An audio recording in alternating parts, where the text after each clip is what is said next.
So if you saw my video from yesterday, I have started working on, originally it was going to be just one video. And then I thought, well, hang on, I need to talk about some other things in connection with this too. So it went from 2 videos to 3 videos, and now it's possibly going to be like a 5 video series. Basically, it's a deep dive into the issues around Daniel's charges and also the issues around the allegations that were made by Malaya, which we saw in the unredacted information that recently came out.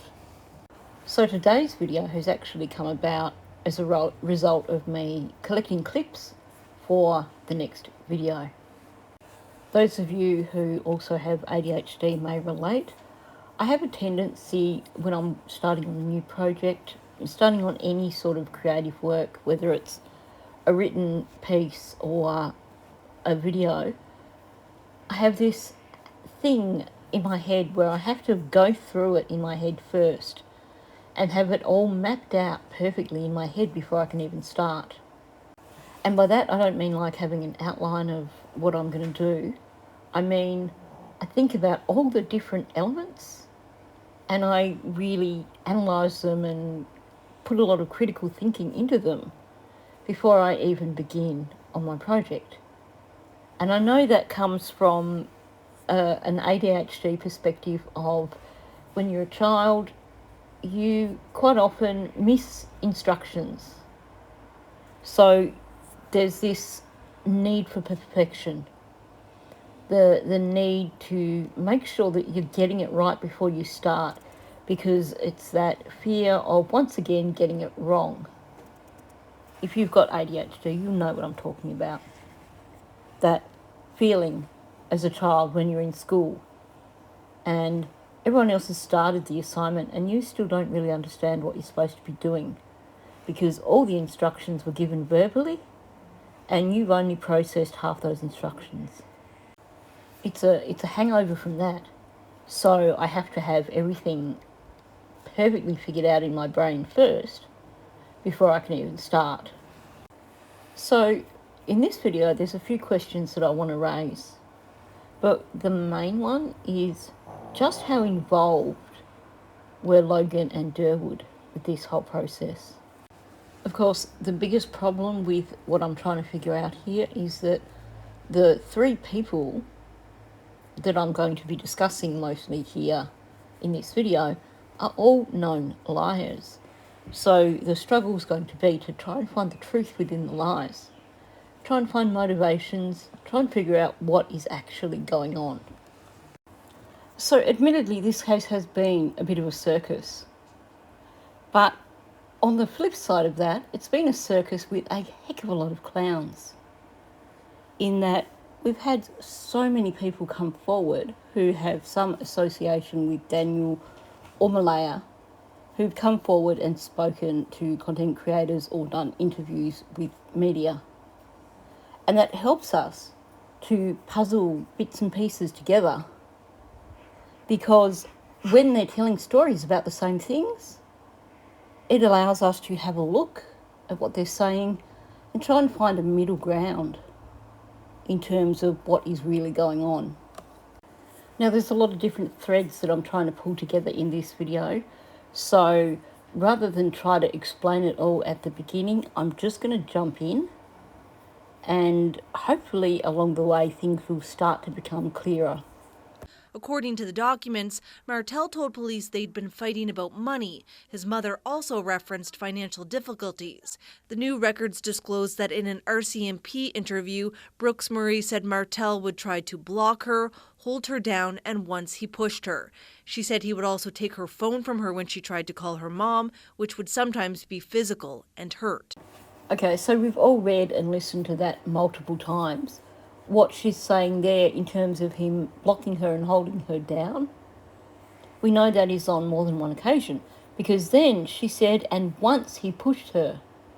So the block her and hold her down is not a one-off thing that she's talking about here. It is something that was a regular occurrence by the sound of it. And we've heard from Connie in that interview that she did with one of the media outlets that he would do that to prevent her from calling Cindy if she wanted to leave. And she says he would take her phone off her when she tried to call Cindy, and sometimes it was physical and hurt. So again, it's more than one occasion this has occurred. So we know that it was not uncommon for him to hold her down and block her and prevent her from leaving, or take her phone off her to prevent her from contacting Cindy and saying, come and get me. Now, based on this description, I can understand why Daniel is claiming that he was never physically violent with Malaya, because in his mind he probably doesn't realise that this is still a serious assault. Not only that, but this would classify as forcible confinement. This is a lot bigger than what Daniel seems to think. So while it certainly doesn't excuse her for keeping her children in that environment that has ultimately, in my opinion, cost them their lives, it certainly hasn't been easy for her either, in terms of he wasn't going to make it easy for her to leave if she wanted to do so. But I asked her, did he hurt you? She didn't really say he hurt her, but he held her down. He held her down and took her phone on her, and she couldn't talk. She couldn't loudly use the phone. So what Connie is saying there is exactly the same as what Malaya has told the RCMP. Note the amount of vitriol in her voice at the end where she says he held her down. So it sounds like Malaya was evasive with Connie in terms of whether or not Daniel ever hurt her. But you get that in these sorts of relationships. The victims, they always downplay what has actually happened. So I have no doubt that he has hurt Malaya. But of course, sadly, we still live in a world where people victim shame people who are involved in these sort of domestic situations, and where people still have this attitude that we've seen with Derwood of, well, if it happens in their own home, it's none of my business. And I've seen a lot of victim shaming since this information has come out. But here's something to consider. If we were to stop victim shaming, if we were to stop taking this attitude of if it happens in their own private home, it's none of our business, but instead were to start speaking openly about these sort of situations, then victims might be more willing to speak out, more willing to ask for help. They may feel like they are allowed to leave because they will have a better understanding of their situation. And then maybe when we have stopped or become better at avoiding victim shaming, and when we have started speaking more openly about these things and asking people, are you okay? If we know that the situation in their home life is not in good, then maybe there'll be fewer children who will become collateral damage in these sorts of relationships. Just food for thought. I know I'm probably going to offend people by saying that, and I'll probably lose subscribers, but it is the way I see it. So what I did is I parked the white Nissan Pathfinder, because that's the car Malaya owns, the 2017 Nissan white Pathfinder, and I parked over on the right hand side of the marsh, going toward Lansdowne Road. There's a marsh that's right beside the house there. Now, I'm going to come back to that in a little while. Daniel claims that the reason he parked this car over next to the marsh rather than in the driveway was because of all the RCMP vehicles that were apparently blocking the driveway. And yet, in all the media footage, you can see where people have parked cars on the road directly in front of 1407. So even if someone had been blocking the driveway, he still could have parked on the road at the very bottom of the driveway and been a heck of a lot closer than having to cut through behind that marsh to get up to the house. Now, one of the theories that I did put forward about him parking in that location was the possibility of him doing a car swap while he was out driving around, taking Malaya's car, leaving it on Lansdowne Station Road, or Lansdowne Road I think it was, and then collecting his own car, but not wanting to have his own car within sight of the RCMP. That was one of the theories I put forward. However, that theory was based on the possibility of an accident in the driveway involving Daniel's vehicle, because it seemed curious to me that up until around about the time when the search was called off, that vehicle was parked at Earl's place. And we even read that article from the Globe and Mail where they said, oh, look, you know, Daniel's car that he couldn't afford to fix was sitting at Earl's place. So it really did seem curious that this vehicle that was allegedly broken down was sitting at Earl's place for almost a week, and then when they call the search off, we have media footage that shows the house with Daniel's car parked out front.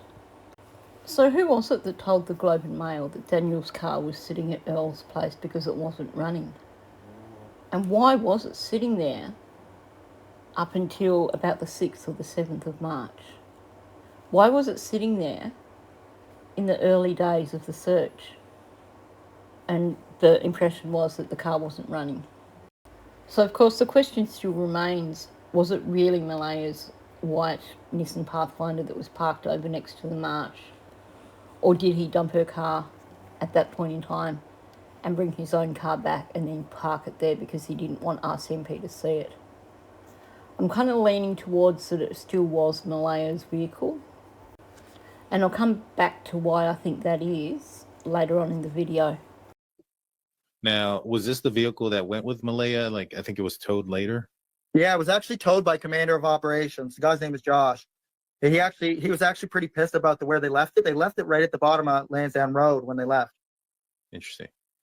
I've said this before, but I find it amusing that he blames them, presumably Malaya's family, for leaving that car there, even though we know he's the one that parked it there. Now we know that whatever occurred with Malaya at the briefing, she took Meadow and left with Cindy without going back for anything. So she left directly from the briefing with Meadow. However, we know that other family members like Cheryl and Hayley didn't leave at the same time. So they actually went back to 1407 Gairloch to collect things for Malaya. And I will come back to that also. But the big question around that is, given that they went back to 1407 to collect things for Malaya, why did the car get left there? I would have thought that given, especially because that was a brand new car for Malaya, I would have thought that when she was leaving, maybe she would have expressed her concern about the vehicle. I would have expected that her family would have wanted to make sure that they collected the vehicle and took it out of harm's way. And yet it ended up being left on Lansdowne Road and having to be towed. Okay, so I'm going to move on to discussing Meadow. And yes, there's a dog snacking on biscuits in the background, but if I stop and wait for her to finish, then probably someone else will decide they're going to go grab some biscuits as well. Now, there's been a bit of virtue signalling on Facebook, and I understand it. People saying, well, actually, Meadow's name should not be mentioned anywhere. That is correct.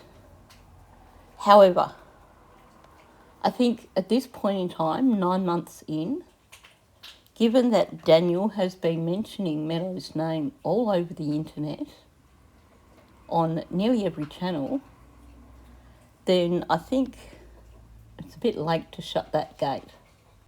Unfortunately, with her own father basically not just weaponising her, but also using her as a PR stunt, Meadow's name is well and truly out there. Thankfully, I think most YouTubers have had the common sense not to actually put her face out there anywhere. But in terms of her name, what are you going to do? You know, it's like the Wells boys with the Summer Wells case. I mean, you had Don Well doing an interview holding the youngest boy by his side while he was doing the interview. And then later on, you see discussions of the boys with their faces blurred out. Well, we saw all three of them when Summer first went missing. We know their names because they were discussed so much when Summer first went missing. It's a similar situation. Thankfully for Daniel's older children, there's been a lot less discussion of them. But again, their names have come out via Janie and Daniel. Anyway, getting back to discussing this situation of Meadow and Logan and all that crazy stuff that happened when Malaya left. So this is what was said in the documents. There is currently a lot of conflict between her and Daniel's sides of the family. She provided the following information. Daniel's family wanted her to bring the baby and stay with them, but she thought the correct decision was to stay with her mother. Daniel pulled her aside and tried to convince her to stay, but she told him she was going to go with her mother. Honestly, I don't get it with these reports. I saw this in the Madeline Soto case as well. The number of errors that you see in these written documents that are professional documents. I mean, it doesn't take much to do a thorough edit. You read every paragraph after you finish the paragraph to make sure you haven't made mistakes. And then when you finish the document, you go back through and you read the entire document from top to bottom and look for mistakes. Maybe these law enforcement agencies need to start with a policy of when someone finishes a report, have them have a colleague read over that report first before they submit the final draft. Because it really does reflect badly on their profession when they're putting out documents that are full of mistakes. At the end of the day, this is essentially a legal document, and yet it's full of mistakes. Anyway, moving on. So you'll note here that Malaya's take on this is that Daniel's family wanted her to bring the family to stay with them. Now, I've been saying from the beginning with this that it felt like a bit of coercion there. Logan pushing her weight around and taking advantage of Malaya being a yes kind of person and saying, okay, this is what we are going to do. Meadow's going to come and stay with us. You can come and join us if you like. I truly believe that when the decision was made that Meadow was going to go with Logan, that Malaya really wasn't given a choice in the situation. I suspect that Logan just took control and told her this is how it's going to be. Then, of course, Cindy offered the alternate solution. After Hayley said, you don't have to do it this way, that's not your family. And really, when you look at it, it is a slightly odd situation to have Daniel's family, Daniel's cousin, saying, hey, the baby's coming with me, when Malaya's own family have come to support her. And logically, you would think, yes, she would be better off going with her mother and taking Meadow with her mother, or taking Meadow to Paddy's place. Malaya planned the baby was going to go with Logan. There was a lot of give me the baby, I'm taking the baby, and then you can come too. And it was kind of like, Malaya, I spoke to her and I was like, why don't you go with your mom? She wasn't made to go with her mom. As her sister, I could see what was right and what was wrong in that moment. And they were trying to persuade her to stay with the baby. And I told her that she really needs to sit and think what's best for her and the baby at this time. And she ended up going with her mom, and that was willingly. Honestly, God bless Hayley for being able to see through these situations, to be able to see people's motivations. We've seen from her discussions with Sunny that she's this, I guess you would say, a quiet observer, the person who sees everything that's going on and understands people's motivations for things. She's extremely astute, in my opinion. And she's saying here what I've just been saying, that it felt like it was a setup, that this incredible pressure was being put on Malaya for Malaya to allow the baby to go with them. And of course they were offering the thing of, well, you can come too, to try and soften it. But Hayley has recognised here that it was coercion. And she's been the voice that's given Malaya permission to reject their coercion. So she's the one that set in place the ability for Malaya to say, no, I don't want Meadow going with Logan. I want to go with my mother, and I want Meadow to come with us. Now, here's a question that I have. Why was it so important to coerce Malaya to allow them to take Meadow to Logan's place? Wouldn't you, in that situation, look at the situation and think, I'm going to encourage her, since she's been told that Meadow shouldn't be here on the property, I'm going to encourage her that she should maybe let Meadow go with her mother, because that is her closest relative, and then she won't be worrying about Meadow at all, and she can remain at the property waiting for news of the children. Sure, Logan possibly lives closer than Cindy. I haven't actually even bothered to try and find out where Logan lives. So I'd imagine she lives in the vicinity, given that her uncle lives less than a kilometre away, as the bird flies anyway. But at that point in time, you would be thinking about what's best for the baby and what's best for the mother. The mother's going to be less stressed if the baby is with her mother, because we know from Janie that Cindy used to pick up Lily and Jack and take them for the day. Cindy's more than capable of looking after a grandchild for a period of time. But here's a question that I have about the whole situation, and this has bothered me from day one. Why would law enforcement request Meadow be removed from the property in the first place? Yes, it's a bit run down, and were she to get out on one of those deckings, she could fall down and hurt herself. But this is a child who, from what we've been told, wasn't even walking at that point in time. A child who had spent 16 months on that property and survived. What was going on the property? Well, yeah, there were extra people on the property searching for Jack and Lily. But how much impact was that going to have on Meadow?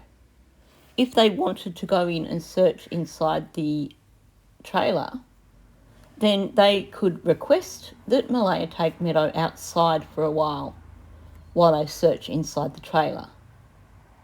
Or take her for a little drive. Just take her out of the trailer for a while they go through and search. Although, according to Janie, Patty stayed in the trailer. She wasn't going to leave after Malaya left. So I don't understand why the situation of them saying the baby shouldn't be here.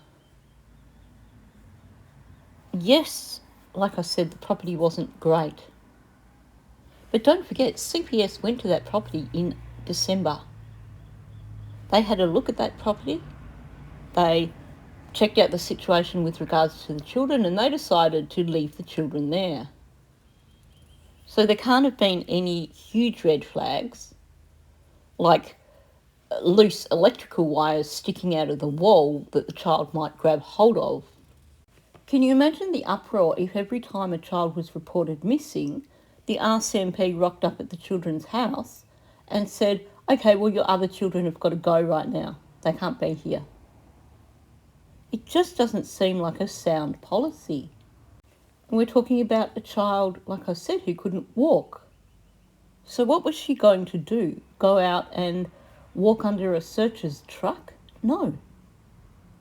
This is a child who was with her mother 24/7. So why add that extra level of distress for a mother whose children are already missing by telling her, oh, your child can't be here on the property. You've now got to separate yourself from this child or leave the property where your children are apparently wandered off from with this child. To me, without good cause in terms of immediate concerns for the safety of the child, that seems like a lawsuit waiting to happen in terms of emotional distress. Now, I think Daniel or someone from his family was saying, oh, look, this is what Constable Mason told Malaya. They do a lot of this is what Constable Mason said, but we don't get to hear Malaya's side of the story. I'd be very interested to know from Hayley if she was there when the discussion happened about Meadow having to leave the property, if she witnessed that. And if so, did she witness it in the way that we've been told?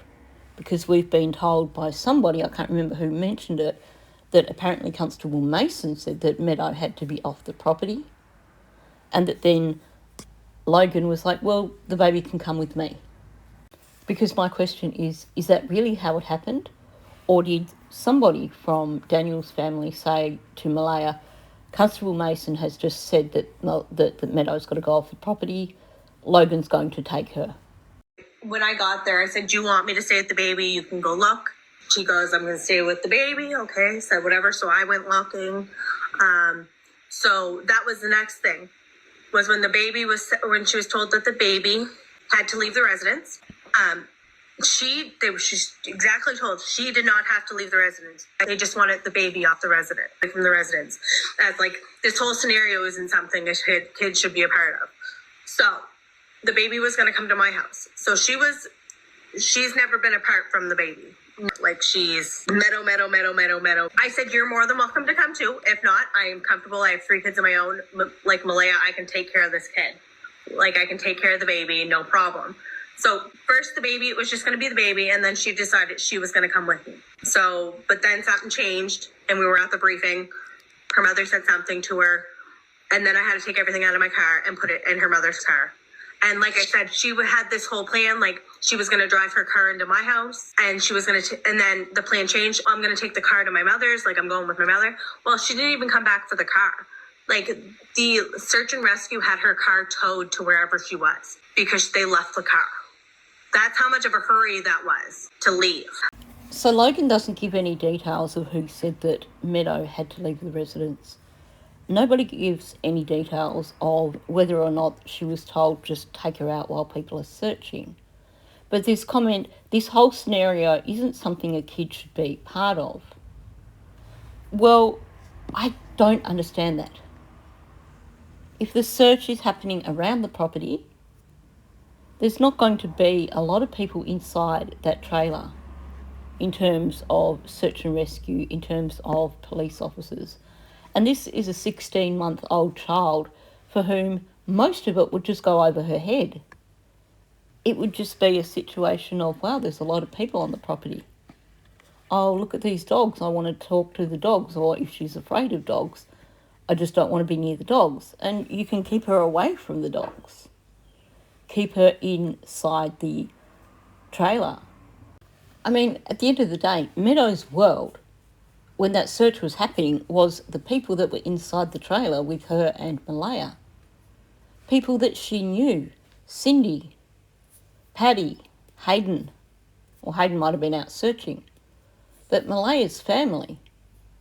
Now, surely they had like birthday parties or family gatherings of some sort.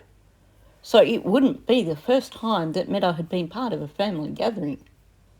And that's all it would be for her.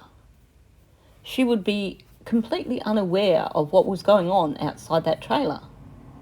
And like I said, if they needed Malaya to remove her from the trailer while they searched it, then easy enough. Take the child for a short drive, come back after they've finished searching. Or take her outside and play with her out in the yard. I just do not see why it was so necessary for Meadow to be removed.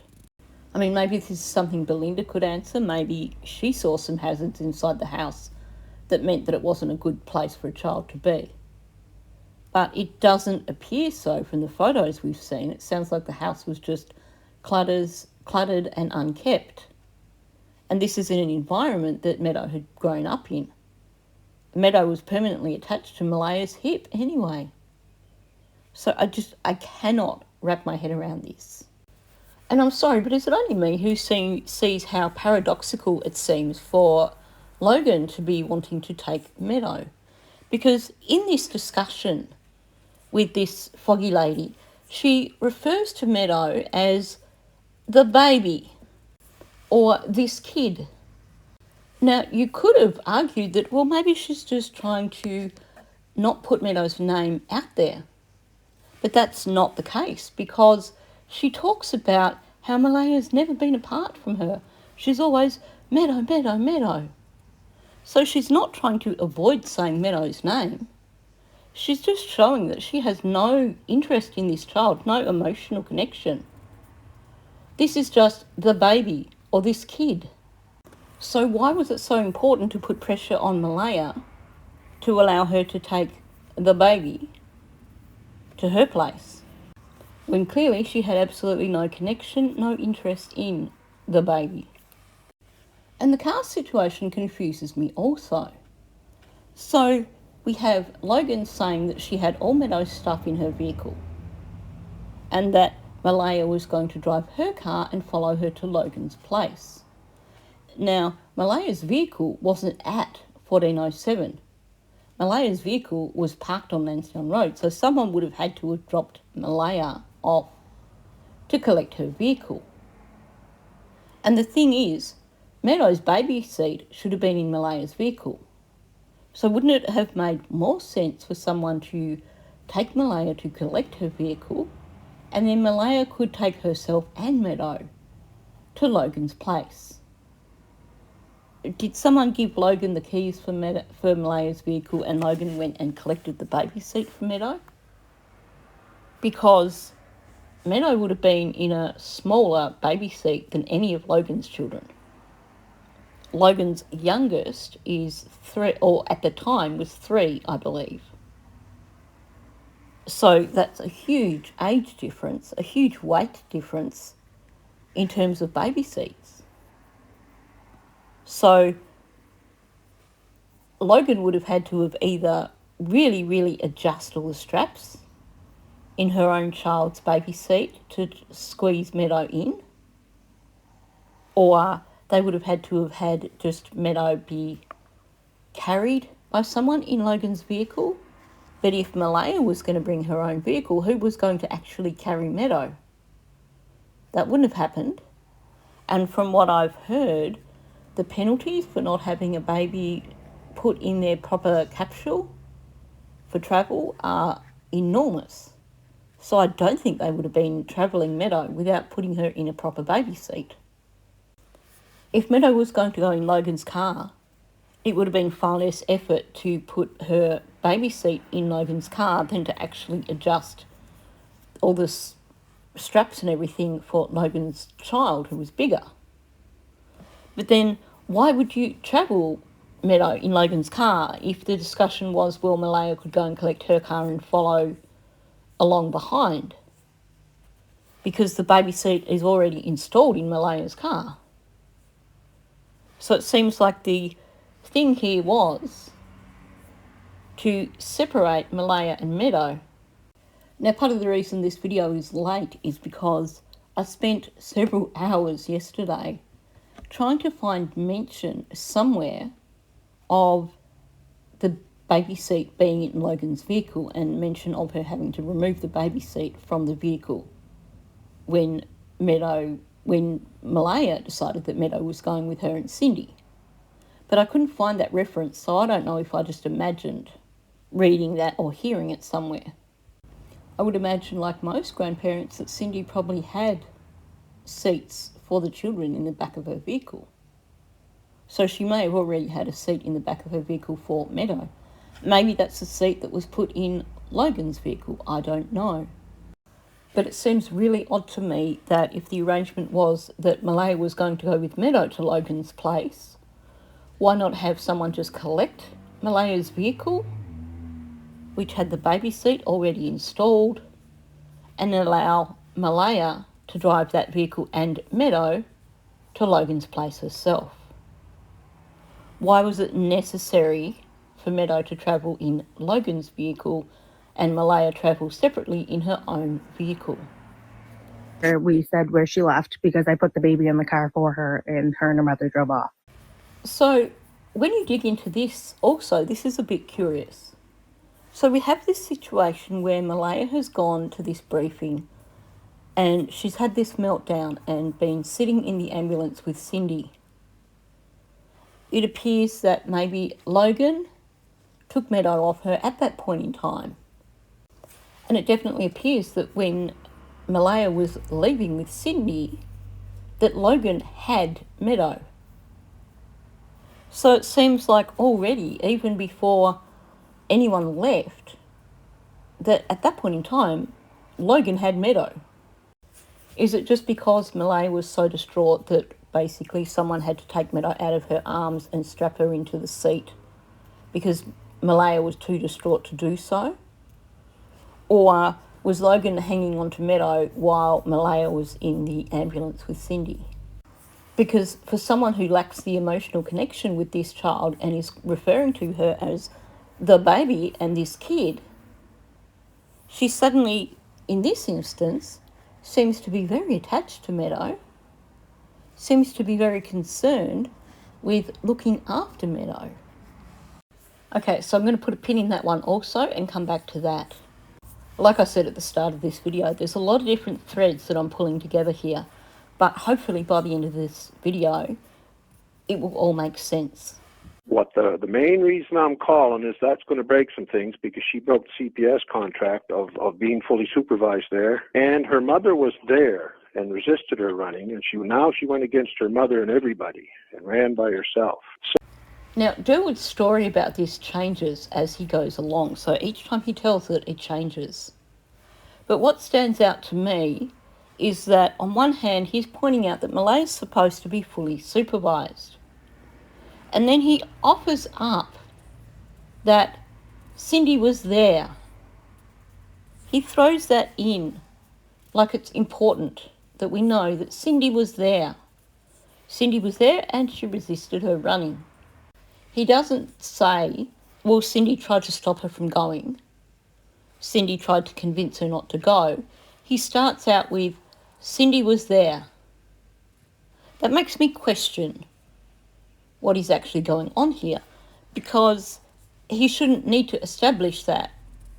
That is additional information that doesn't need to be thrown in because he's saying that she's supposed to be fully supervised.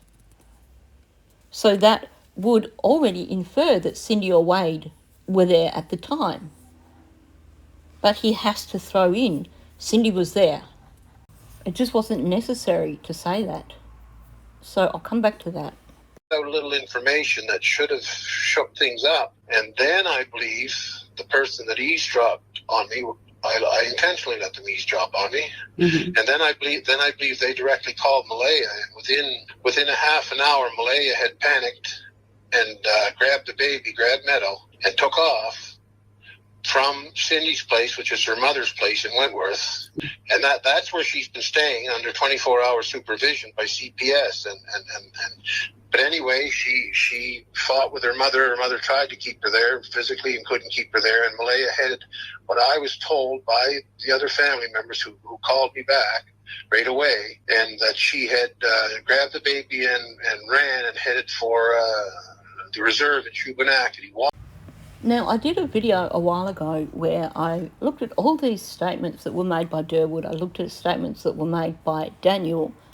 And when you put them all together, and I think there might have been some things from Janie as well, but when you put them all together, it became extremely apparent that they set Malaya up.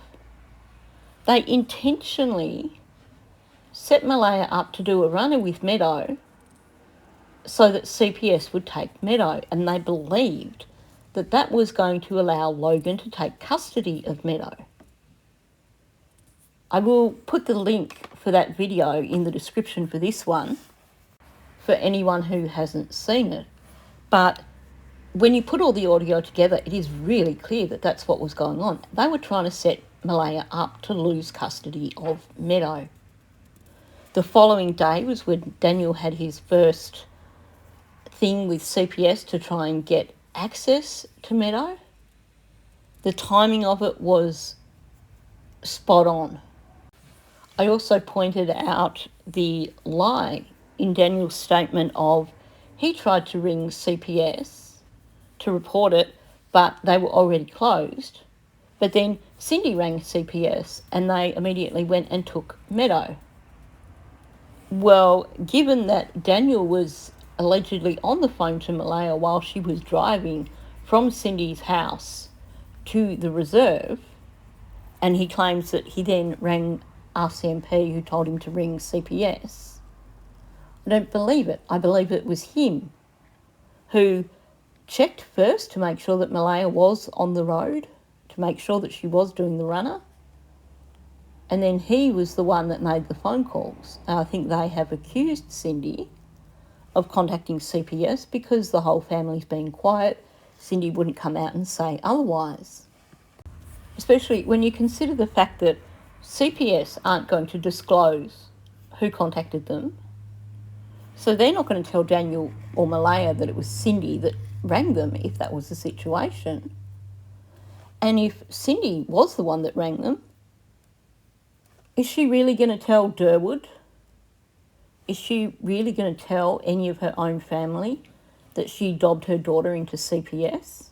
That seems rather doubtful.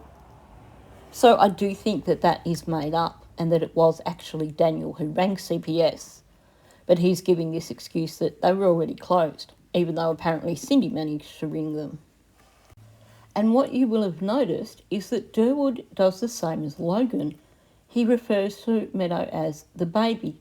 In this instance, he corrects himself and says Meadow. But him talking about her in the same way as Logan suggests to me that they're all in cahoots, which, like I said, my other video does show that.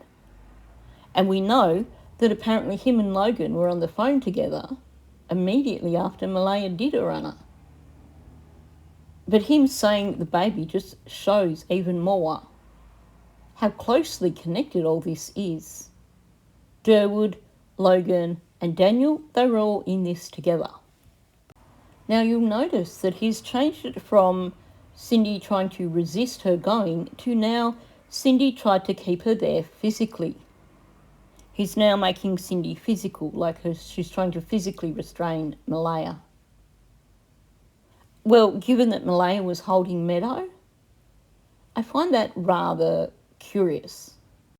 Also, based on what we know from Hayley of the relationship between Malaya and Cindy, I can't see Cindy bothering to try and physically restrain Malaya, because she would know Malaya well enough to know that, well, there's no point in trying to stop her. She's pig-headed. She's going to do it her own way. She probably expected that Malaya was going to do a runner to Paddy's. That is, of course, if Cindy was present when Malaya did this runner. And that's a big if. But in terms of Cindy trying to physically stop Malaya, this is a trained nurse. She's not going to put her grandchild at risk by trying to physically stop Malaya from leaving with her. The last thing she would want to do is see Meadow get injured in the tussle. So to me, this is something that's been added in by Derwood, something that he thought might make it sound convincing. But my question is, how do you come up with this stuff in your head in the first place? How do you imagine a mother trying to physically restrain her daughter while her daughter is carrying a 16-month-old baby? Beginning of the little bit I caused when Malaya took off, where she grabbed the baby and took off from Cindy's place where she was supposed to be under 24-hour supervision by CPS, but not really by CPS, it was their rules. But Cindy was watching her for 12 hours a day, and Cindy's husband Wade was watching her because he works night shift and Cindy works day shift. But sometime through the day, yesterday I was over talking to some of my people, and I think I might have triggered something by dropping a name that maybe got some people upset.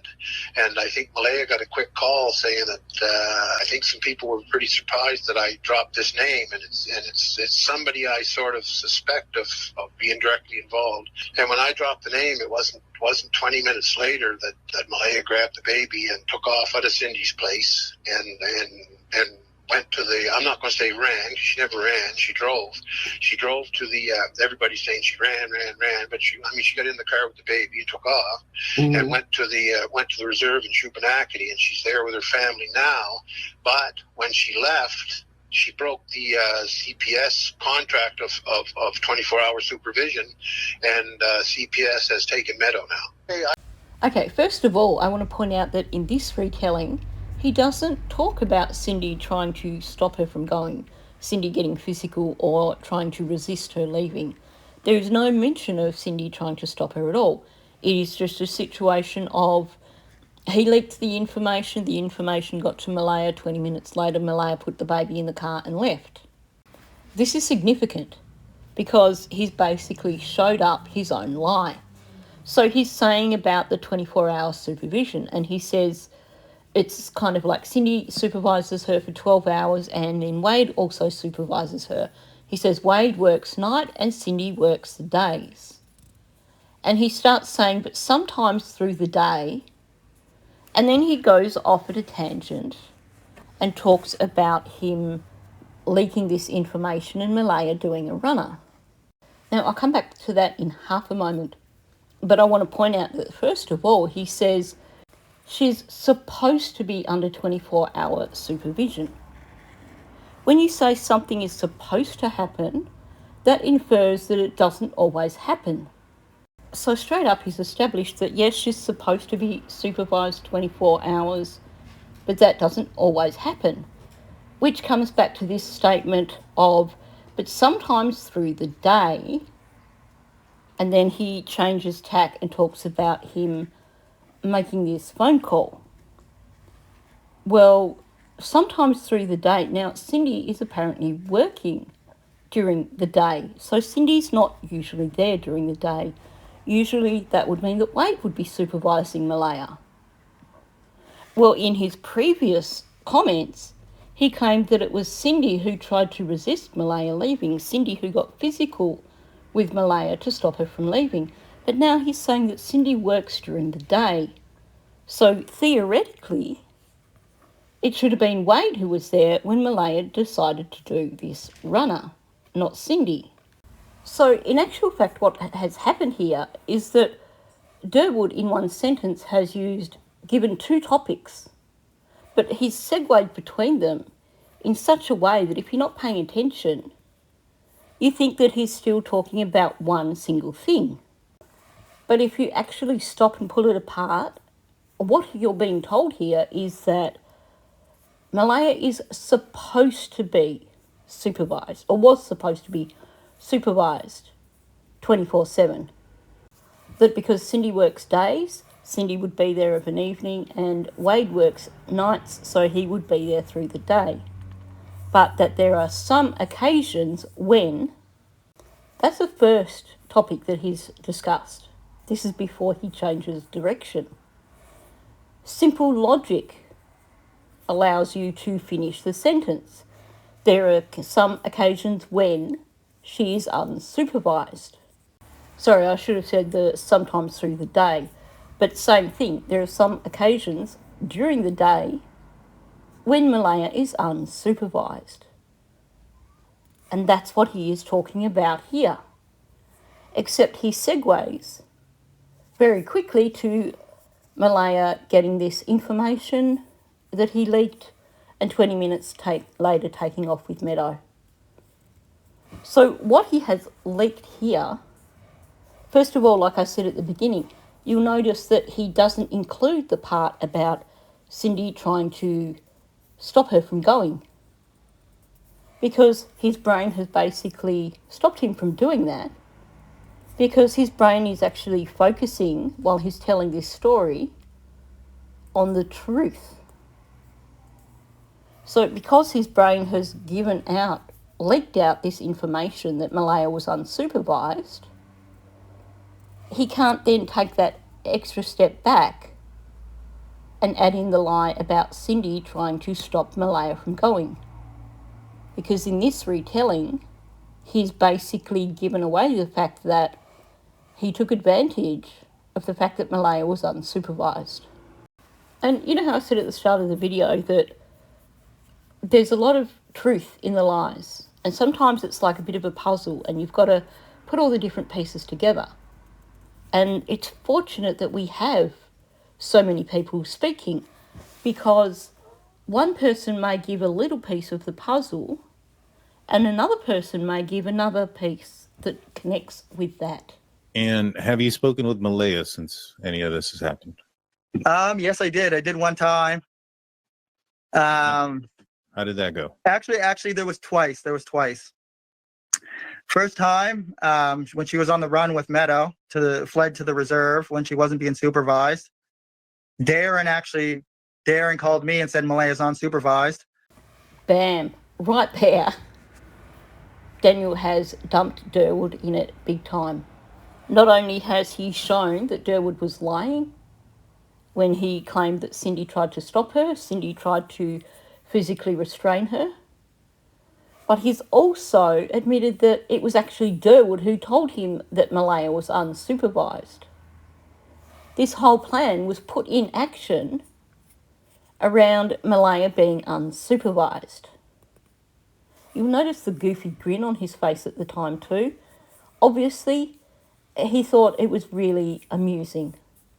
This was something that they concocted between them, the three of them, including Logan, to set Malaya up to do a runner so that Logan could get custody of Meadow, and then Daniel would be able to see her more often. And Daniel has just dumped Derwood in it big time. He has shown that Derwood was lying here. He has shown that this final statement that I played, where Derwood was saying supposed to be supervised, and that sometimes through the day where you have this leakage where he is admitting that Malaya was unsupervised, you have Daniel confirming this. Not only does Daniel confirm this, but he also says that, hey, Derwood rang me and said Malaya's unsupervised. So it was a lie from Derwood about Cindy trying to stop Malaya from going, and it was definitely a lie about Cindy physically trying to restrain Malaya. And I'm going to put a pin in that and come back to it. That is significant in my opinion. So we have this thing in the documents, and this comes from Daniel and Malaya, where Malaya refers to it as a wrench or something that was put in the door, the front door, to stop it from being opened. And Daniel's version is that the kids couldn't go out the front door because he'd jammed a wrench or a bolt in there to make sure the door didn't open. He said he does that most nights because there's a bear that used to hang around outside. Interesting, because we've seen so many photos of the front of that property where the lid is off that big bin that sits down the bottom of the road. If you had a bear that hung around, wouldn't you be wanting to make sure that bin was really secure? That morning he had to rip the door open to get out, and the metal piece fell on the floor, so he knew there was no way they could have gone out that way.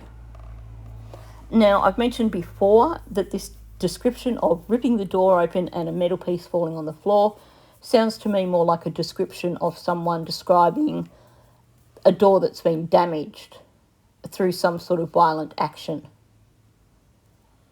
But that's not what I want to talk about in this video. What stands out to me here is that he's not just set up the door in a way so that he makes sure that it's locked so the children can't get out or the bear can't get in. No, he has set something up in such a way that the door cannot be opened. And for him to open the door, he had to rip it open. The key bit of information here is that Daniel had set something up with this door to make sure the door didn't open. Now, in my family, I'm the shortest person. I'm actually quite short. I'm only 5'1".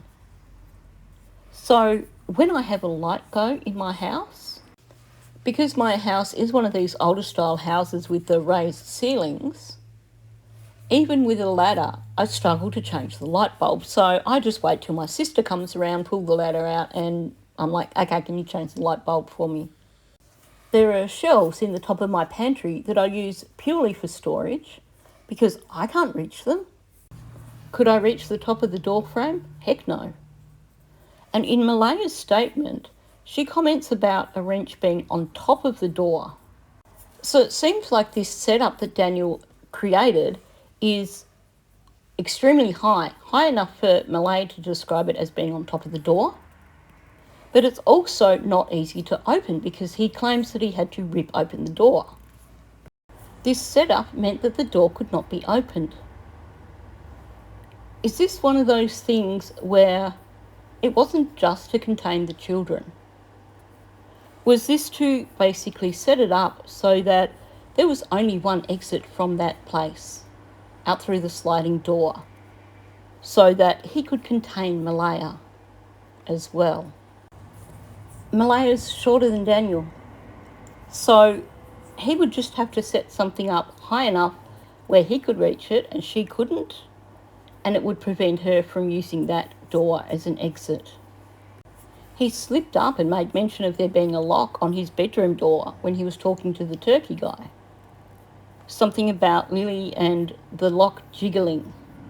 Malaya has said that he would hold her down and try and take her phone to prevent her from calling Cindy when she wanted to leave. So it is certainly no stretch to think that that situation with the door, the setup that Daniel had, that was high enough for Malaya to refer to it as being on top of the door, but yet Daniel refers to it as being so well set up essentially that he had to rip the door open. It seems quite logical that that would be set up also to prevent Malaya from making an exit. Because were she to exit out through that back sliding door, then she would have to go up through the yard, down the driveway, and then to a vehicle to leave, which would allow him time to get out through the front door and prevent her from leaving. Or simply it meant that there was only one exit from here for him to block were she to attempt to leave. And before you jump on me and say, well, that sounds a bit far-fetched, you just have to look at any of these cases where people have been made not alive by their partners, and you see so much of these things happening. Daniel is extremely controlling. Simply the fact of him holding her down and taking her phone when she wants to leave so she can't ring Cindy tells you all you need to know. I'm sure that's only the tip of the iceberg, because it usually is in these situations. If you were to have a look at the Suzanne Morphew case with Barry Morphew, and I will at some point in time do a video where I do a long deep dive documentary style discussion of the case. But if you were to look at that, you would be horrified at the way that Barry was keeping tabs on Suzanne. It is really not uncommon in these relationships for these people to overstep the boundary in terms of people's privacy and in terms of people's freedom. It certainly sounds from the description we have that there's no way Malaya would have been able to exit through that front door. We left Saturday evening, not after the Saturday briefing. morning. After the briefing on Lance. No, it was after the altercation. You left, but Malaya didn't. We all left. Malaya No. left with her mother. I left. My sister left. My sister-in-law left. We all left at the same time. Yes, but the altercation was before the briefing, honey. And then there was one after because your mother was involved in that one. Yes, and that's when we were Yes. saying about the car. I'm And that not sure I about don't know that. who came back looking for the cell phone, and we were trying to get Malaya's grandmother to leave the house. So, as much as I think it was disgusting the way this foggy woman set these guys up, instead of giving Cheryl a chance to have her say, she set her up and brought Logan in. And Logan attacked her. Logan took over, Cheryl hung up, end of story. And none of us have heard anything more from Cheryl. Because clearly she's gone, well, I'm not going near these YouTubers because they pull dirty stunts like this.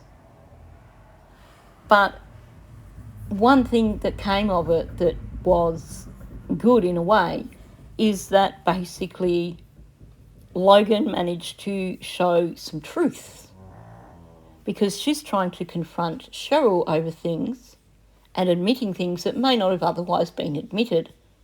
So what we get here is that there was a second altercation.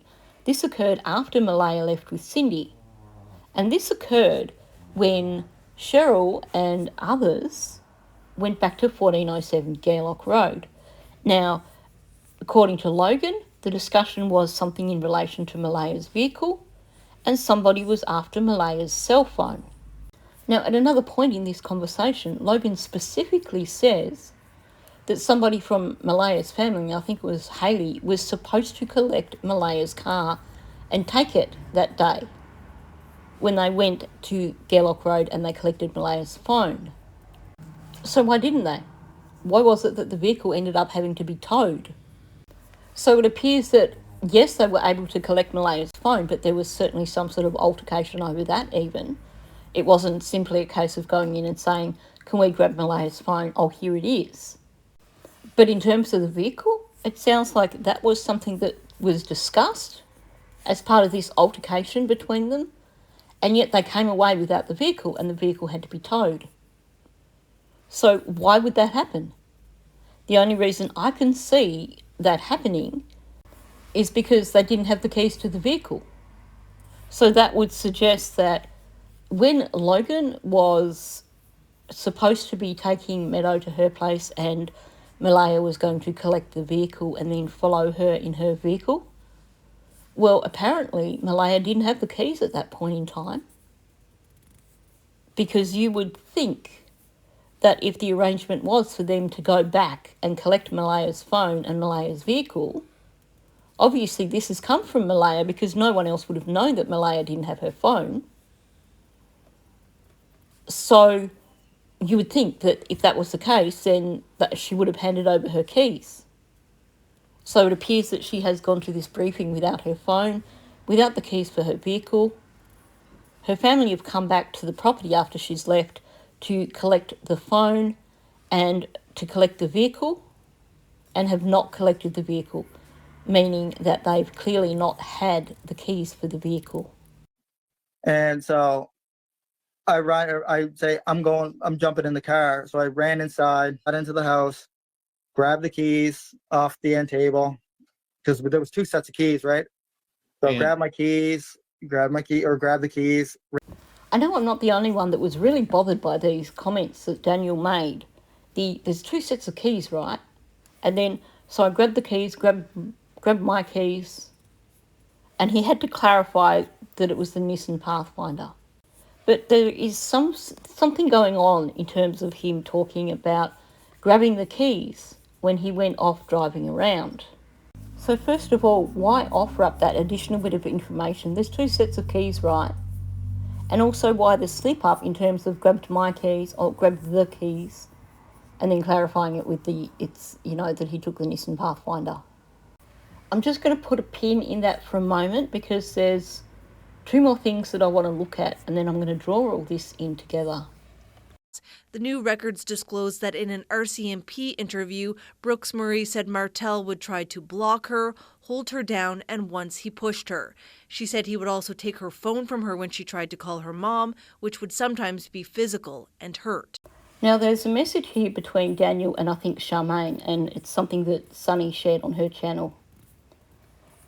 And here it is, where Daniel is claiming that Cindy seized Malaya's phone and probably has her car keys also.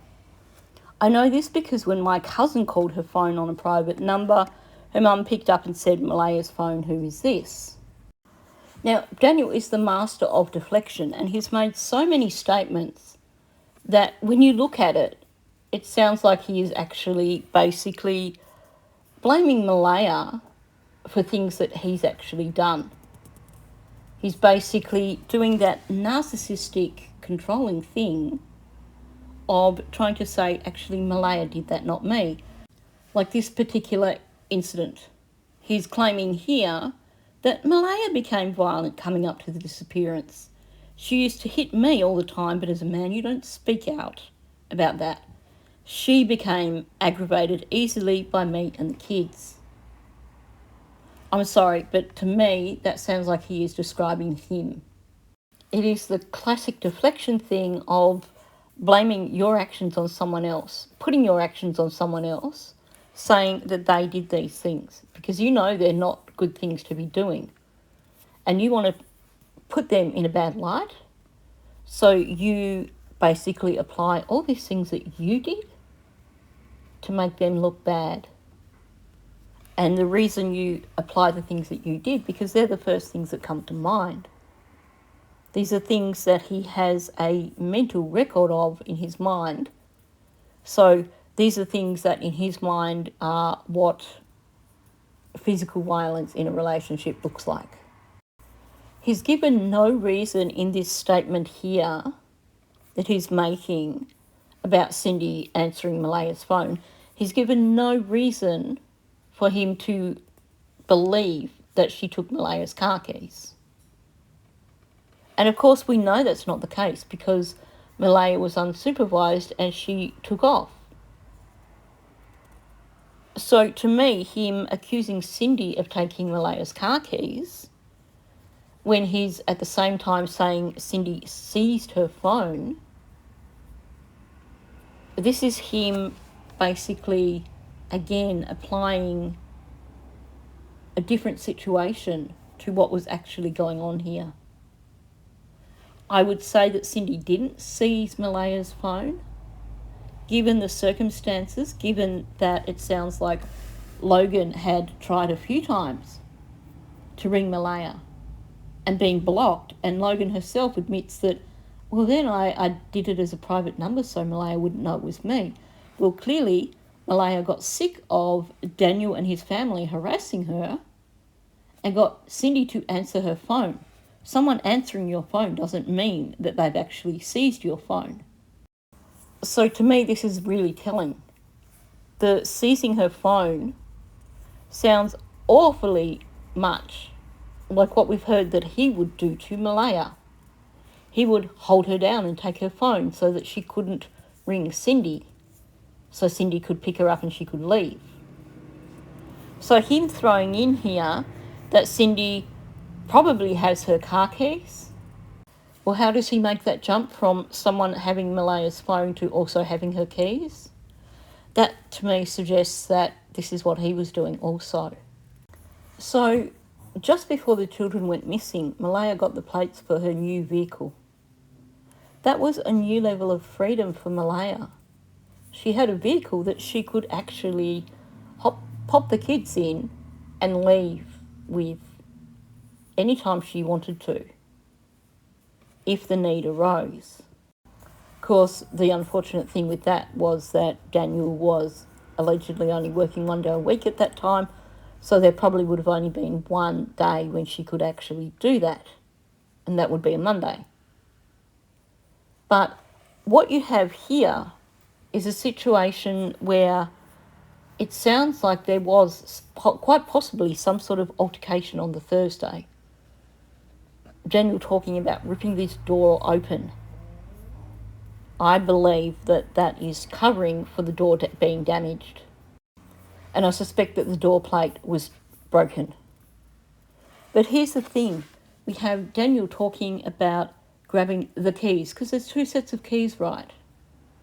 And then he's heading out in Malaya's vehicle and he says, I grabbed my keys. So you have what appears to be something happening to Lily and Jack on the Thursday afternoon, the Thursday evening. We have Daniel talking about this front door being set up so it can't be opened. We have this mystery phone call from Malaya to Cindy at 8:30 in the morning that Cindy missed the phone call, 8:38.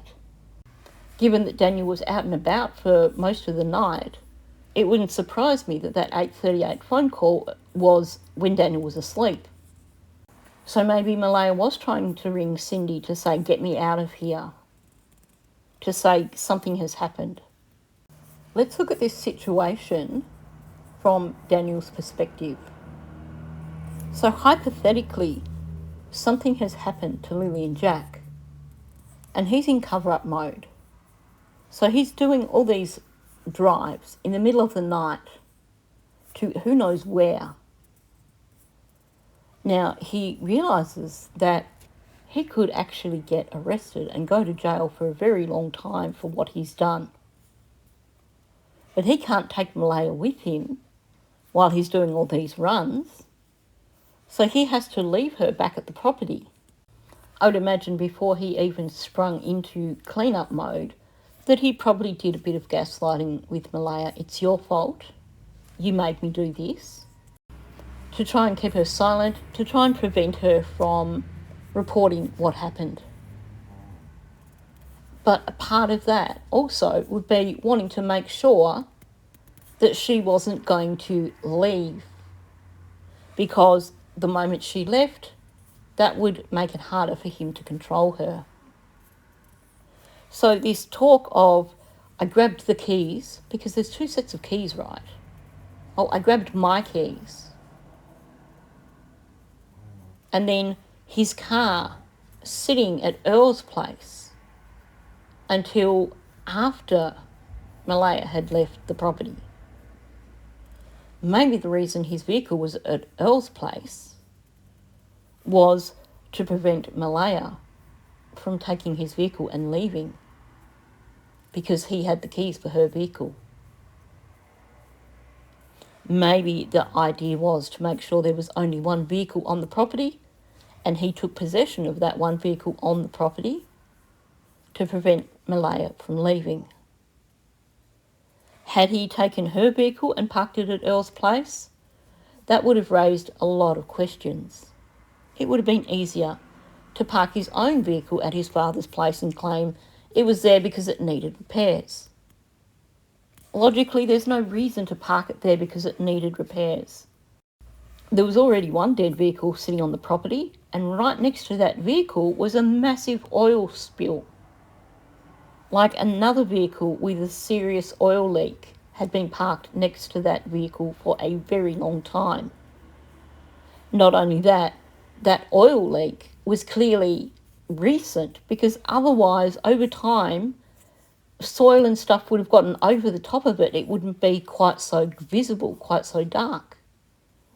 So it seems like his vehicle has been parked there on the property with this oil leak right up until Lily and Jack went missing. So there had to have been a reason for him to take it to his father's place. There was no need to remove it from the property because it was in the way, because it wasn't in the way. You just have to look at the current photos of the property where you see Janie's old vehicle covered in a tarp where after he crashed it. And then they've got the two new vehicles sitting there in the driveway. It wasn't an issue in terms of not having room for the vehicle on the property. So there had to be a reason for removing that vehicle from the property. I originally thought maybe it was because there was some sort of evidence on that vehicle. Or maybe it was because the vehicle had a loud exhaust.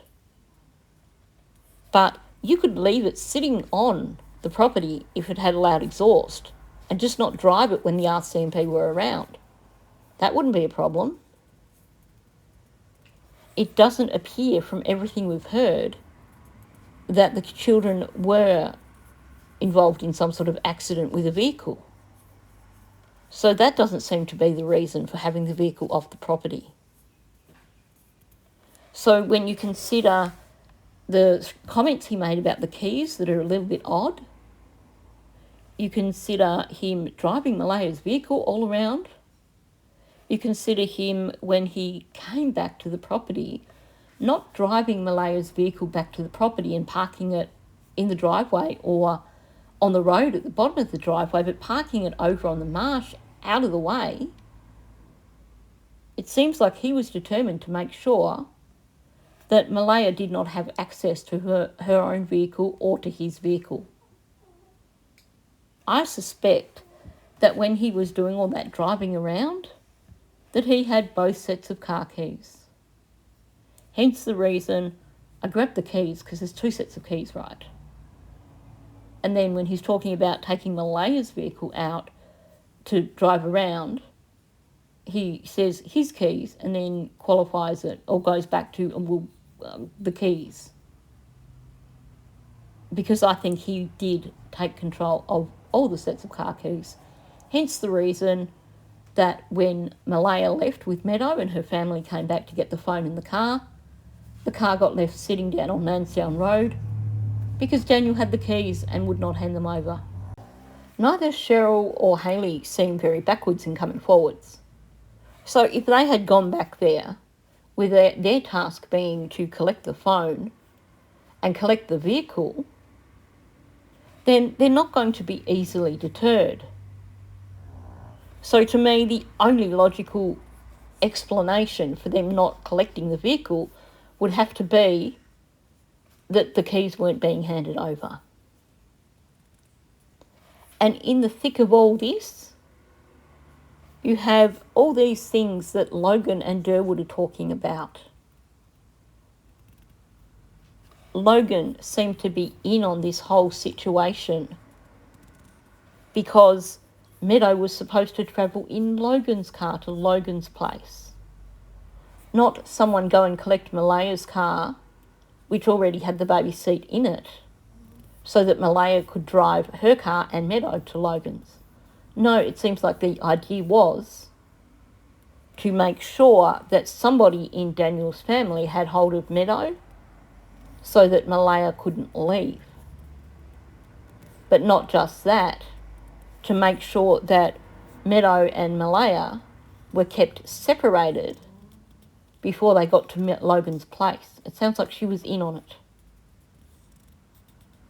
Derwood, making this comment about Cindy having to physically restrain Malaya from preventing her to leave. Well, that sounds so much like what Daniel was doing. That to me suggests that he knew exactly what the situation was.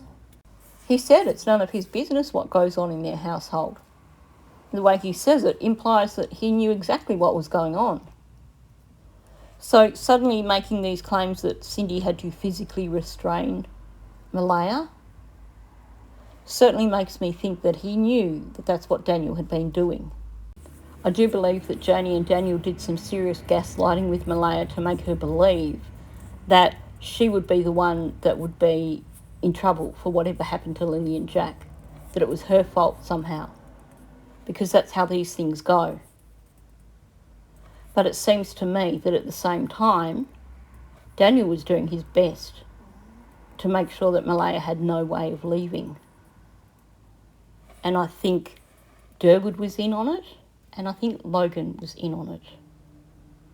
Logan had no sentimental attachment to Meadow.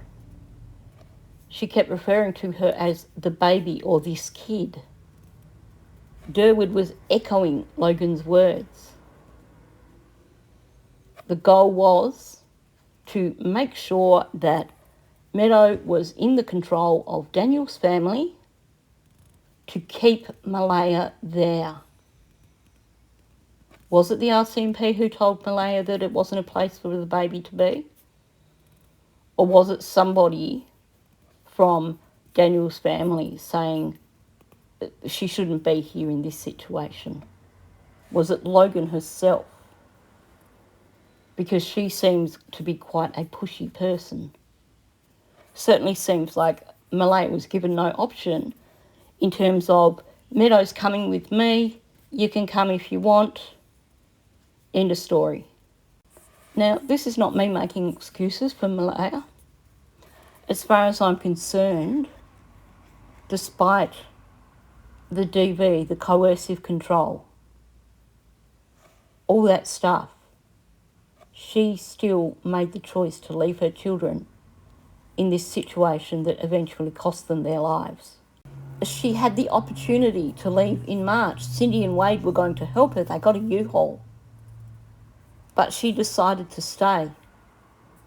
And the thing is, there are so many people who will tell you that they were in a relationship like this and they left for the sake of their children. Because for most women, if you are in a situation like this, under normal circumstances, if there are not children involved, yes, it can become so hard to get out of these kind of situations. And it's certainly not easy when there are children involved either. But for the majority of women, that maternal instinct kicks in. That need to protect your children above all else kicks in and gives you the boot in the arse that you need to get out of there. I will say it again, I've said this several times now. When it comes to what happened to Lily and Jack, Malaya is not a victim. They are the only victims. When it comes to her relationship with Daniel, yes, Malaya was a victim. And I do believe that not only was he holding her down and taking her phone, but I do believe that after she got that vehicle, that he had control of those keys.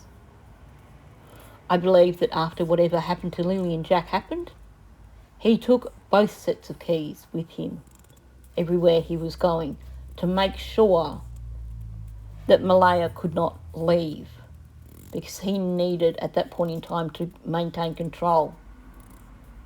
He parked his car over at Earl's place so that there was only one vehicle on the property and he had control over that vehicle. And when he wasn't driving that vehicle, it wasn't parked on the property. First of all, he parked it over by the marsh. And then he parked it all the way over on Lansdowne Road where she could not get to it. Logan was part of it. She had no emotional connection with Meadow, but she was going to take Meadow to her place. And she was going to take Meadow in her own car rather than do the easy thing of going and collecting Malaya's car, which apparently Malaya was going to drive to Logan's property anyway,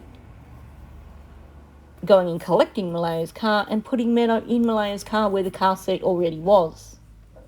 This was an intentional act to prevent Malaya leaving with Meadow. And like I said, Derwood was in on it all. He knew what happened in that house. We get the leakage that shows that he knew what was going on.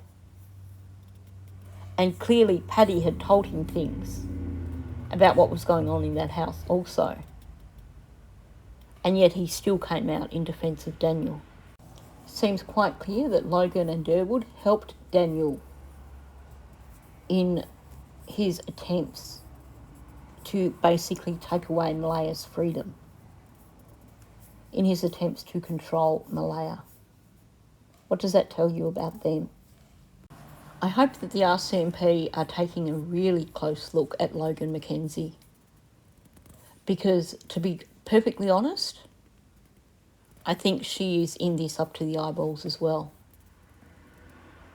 And I think if Daniel has confided in anybody about the location of those children, then chances are this best buddy of his, this favourite cousin of his who seems to have a finger in every pie, she's the one who would know. I think she knows a heck of a lot more about this case than what we've actually even considered. Anyway, this has been a super, super long video, so I'm going to leave it at that. But I did want to dig into the lengths that Daniel may well have gone to control Malaya, to prevent Malaya from leaving, and the people who helped him. Because I do believe that Derwood and Logan knew exactly what they were doing when you look at their actions. So, on that note, I'm going to finish there. Thank you for listening. If you're new to my channel, please subscribe. Also, please hit that like button and please leave a comment below. So, thank you, and I'll catch you in the next one.